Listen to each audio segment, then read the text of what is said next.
This video looks at adding fan coil units or emitters. You can see at the top here in the insert menu we have an option here called fan coil units emitters. This can be used for 2-pipe, 4-pipe fan coil units, or it could be used for an air handling unit heater battery arrangement. It's a generic symbol that can be used to cover a multitude of sins.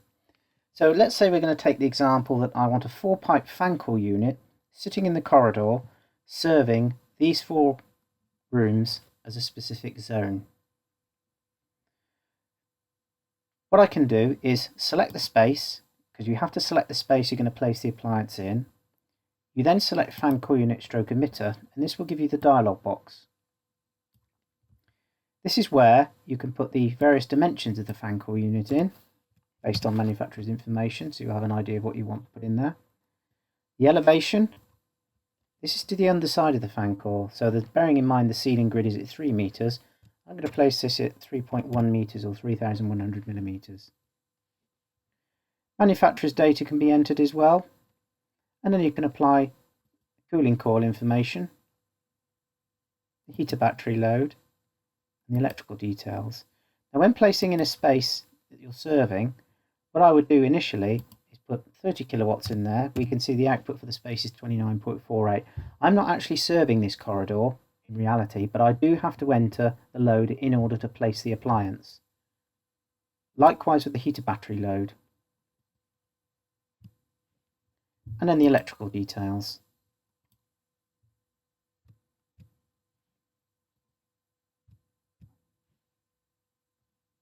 And also on the fan coil unit details, you can determine whether it's cooling only or heating only. If cooling only, you will only get a couple of cooling connections. If heating only, you'll only get a couple of heating connections. And obviously if it's both, it's a 4-pipe unit. Place the appliance in the space. Cancel. If I wish to reposition it, I can drag it. And also, once selected, a right button click rotates it around. What I need to do now as a second entry is to apply these room spaces. So I double click on the appliance. I may wish to change the size of the unit. What I can also do, you'll notice there's a rooms button. This is where we allocate the spaces that this appliance is actually serving. If I select rooms, this gives me a room listing. I then isolate by floor.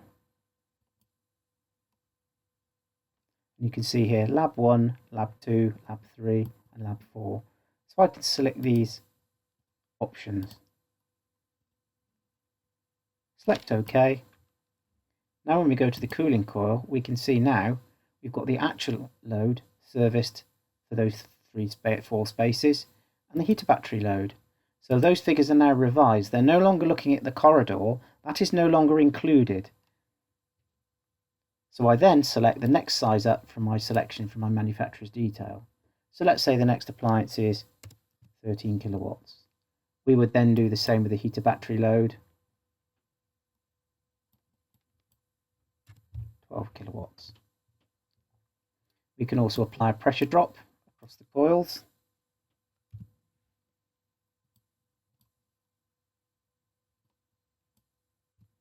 And also on the heater battery, if it's a LPHW heater battery, you can use an estimate based on the estimate of content of the fan coil unit heat exchanger in litres. And of course you have the electrical load details. At any point in the proceedings you can add extra spaces, so if it was decided now you were going to have a spigot to a couple of grills in this corridor, I can then revisit the fan coil unit. I can then go to rooms. I can then go and select, again by isolating to minimize the list, ground floor only. Corridor ground north is the one that I want to serve. Corridor ground north, room 80. Okay, that is now the new requirement, 41.79 kilowatts. I've only got 13. I'll now remove that, so we'll go back to the fan coil unit tab, go to rooms, and remove that particular space. So back to the ground floor, remove room 80, and OK that.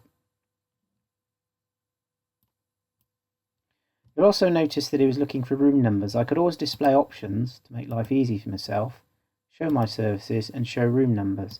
On the pipe there, you can show all your room numbers in the building program as well. The room numbers here are being described from the Revit model because this particular model comes in from Revit.